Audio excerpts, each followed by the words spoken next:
ഓരോ മാതാപിതാക്കളും തൻ്റെ മക്കൾ ഹാപ്പിയാണോ എന്ന് വിചാരിച്ചാണ് ഓരോ ബന്ധങ്ങൾ വരുമ്പം നല്ല ഗൾഫുകാരൻ്റെയോ ഒരു ഗവൺമെന്റ് ജോലിക്കാരനോ വരുവാണെങ്കിൽ അവരങ്ങ് സമ്മതിക്കും. കാരണം അവരുടെ കയ്യിൽ അധികം സ്വത്തോ പണമോ കാണത്തില്ലായിരിക്കും. ചിലപ്പം കുടുംബം വിറ്റ് വേണമായിരിക്കും മോളെ നല്ല രീതിയിൽ അയക്കാൻ. ഈ നല്ല രീതിയിൽ അയക്കുമ്പോൾ അവരുടെ മനസ്സിലെന്താ, എൻ്റെ മോള് ഹാപ്പി ആയിരിക്കും എന്ന്. ഈ നല്ല ബന്ധം വരുമ്പോൾ ഈ പെൺകുട്ടിക്ക് എത്ര വയസ്സാകുമെന്നറിയോ? 18 വയസ്സിലായിരിക്കും ചിലപ്പോൾ ഒരു വിവാഹബന്ധം വരുന്നത്. അപ്പോൾ അവർ നോക്കുമ്പോൾ സർക്കാർ ജോലിക്കാരൻ, എൻ്റെ മോൾ ഹാപ്പി ആയിരിക്കുന്നു. പക്ഷെ ഈ രക്ഷകർത്താക്കൾ എന്തുകൊണ്ട് വിചാരിക്കുന്നത് തൻ്റെ മോളുടെ വിദ്യാഭ്യാസം, തൻ്റെ മോളും പഠിച്ച ഒരു ഗവൺമെന്റ് ജോലി കിട്ടും അതുവരെ ഈ രക്ഷകർത്താക്കൾ മിക്കവരും നോക്കത്തില്ല. ഈ 19 വയസ്സ് അല്ലെങ്കിൽ 20 വയസ്സാകുമ്പോഴത്തേക്ക് ഒരു ഗവൺമെന്റ് ജോലിക്കാരൻ വരുമ്പം മോളെ ഞാൻ കെട്ടിച്ചു വിടും.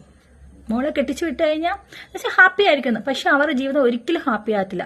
അവർക്ക് ലൈഫുണ്ട്. ആ ലൈഫ് അവർക്ക് ഒരു സ്വന്തമായി ജോലി വാങ്ങി സ്വന്തം കാലിൽ നിന്ന ശേഷം ഒരു വിവാഹബന്ധത്തിൽ നോക്കും.